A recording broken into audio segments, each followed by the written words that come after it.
By the time you watch this video in the Junior Sailors Mess here on Vampire, you'll probably have seen the video of Vampire's career filmed in the 50s and 60s, and you'll certainly have seen much of this ship. This video makes the comparison of the Navy of Vampire's day with that of HMAS Newcastle, a modern guided missile frigate known as an FFG. So sit back and see for yourself the things that have changed and those that have pretty much stayed the same.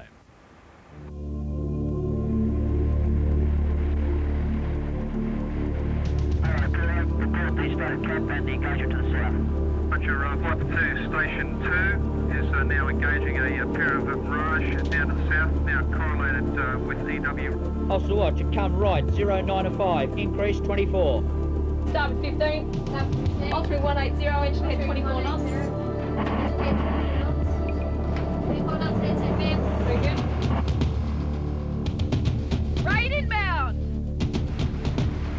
When all else fails, fighting and winning the battle at sea is what the Navy's all about.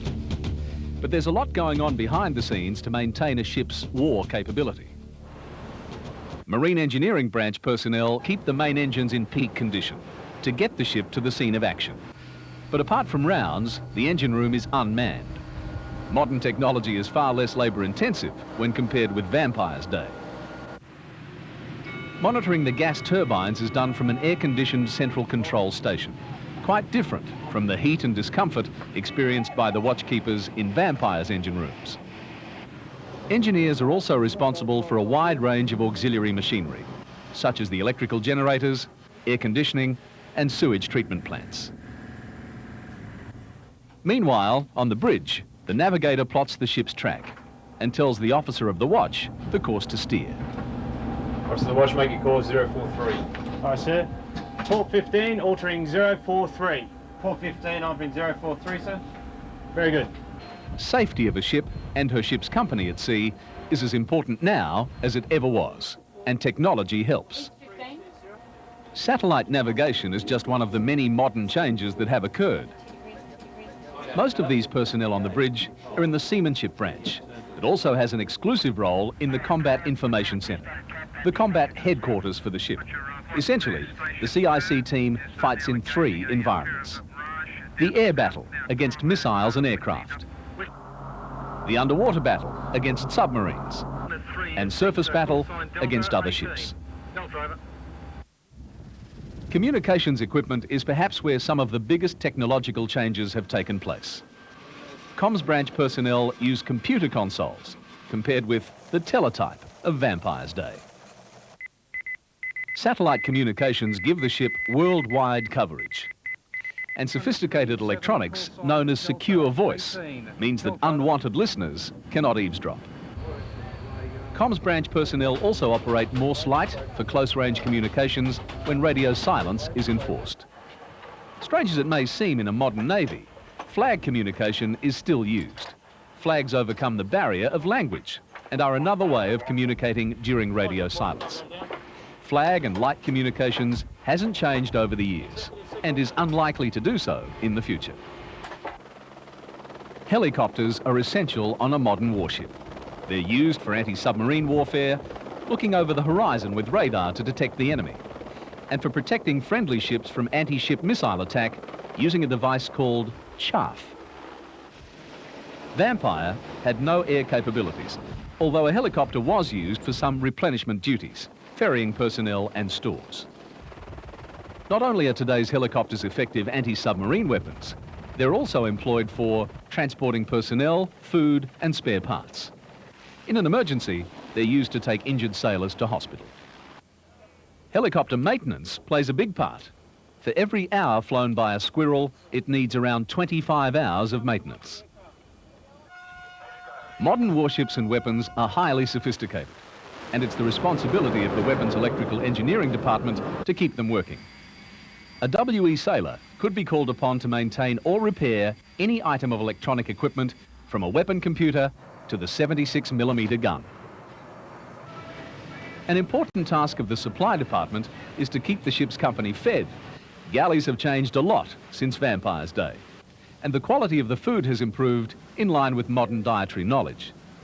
Today, there's just the one main galley where food is cooked and transferred to the officers' wardroom and senior sailors' messes. Wardroom stewards are also part of the supply department. Naval stores are very important in a modern navy. But whereas Vampire had small stores scattered throughout the ship, a modern FFG has one main central complex, with computerised inventories, a lot quicker than the card and microfiche systems of the 1960s. If everyone stays fit and healthy, ship's medical sailors will have little to do. But in wartime, their skills would be essential. Protection of personnel from the external environment has changed in line with civilian practice. Nowadays, personnel are protected from the sun's ultraviolet rays by coveralls, sunglasses, and of course, SPF 15+. A far cry from Vampire's shorts and sandals. As on Vampire, all of these widely varying jobs are coordinated by the commanding officer through the second in command, the executive officer. They are responsible for the efficient and effective running of the ship. You hear there, XO speaking, a debrief on the major machinery space fire which was conducted today in AMR 2. Everyone on board has his or her specialist job. We've seen a brief glimpse of many of them on Newcastle. But there are some activities vital to the ship that are common to all personnel. Firefighting is one of them. More ships have been disabled by fire than have ever been sunk at sea. Damage control is also vital. Whereas Vampire was susceptible to damage from torpedoes, gunfire, mines and aircraft attack, today's warships are likely to suffer from all of these, plus missile attack. Another activity common to all branches is replenishment at sea. Although run by the seamanship branch, it's an activity that needs to be understood by everyone. Safety in these evolutions is paramount. A rather less popular communal activity is the ship's general maintenance. However, the move today is for the dockyard to do most of this work and let the crew take their well-earned leave. Life on board is not all work. The ship is home for around 215 people, and so leisure time is important. Video movies have replaced film nights, and TVs are commonplace.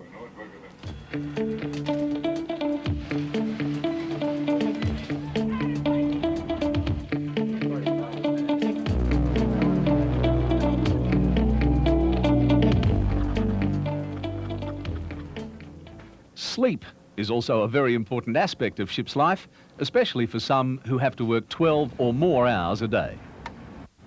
At just under $500 million each, FFGs are expensive pieces of high technology.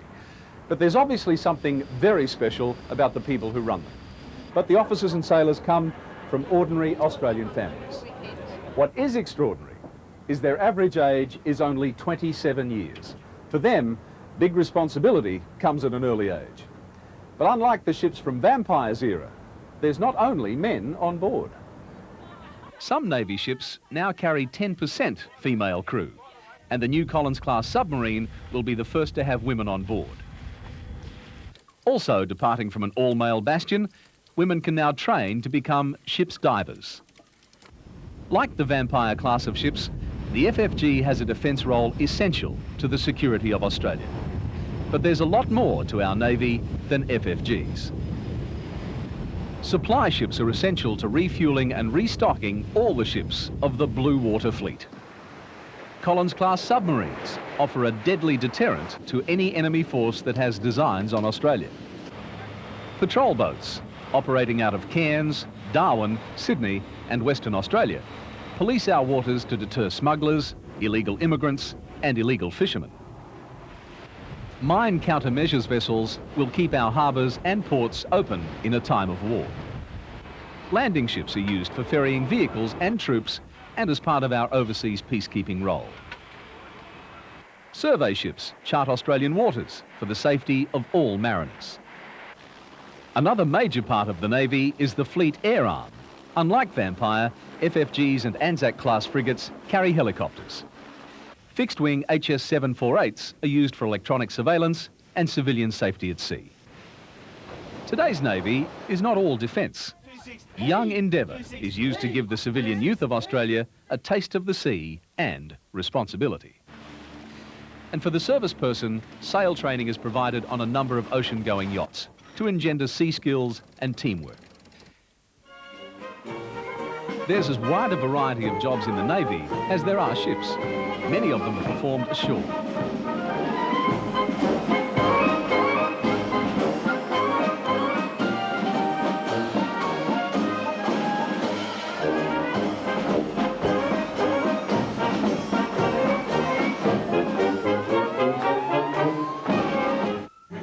In order to get sailors to these levels of professionalism, the RAN has to do a lot of training.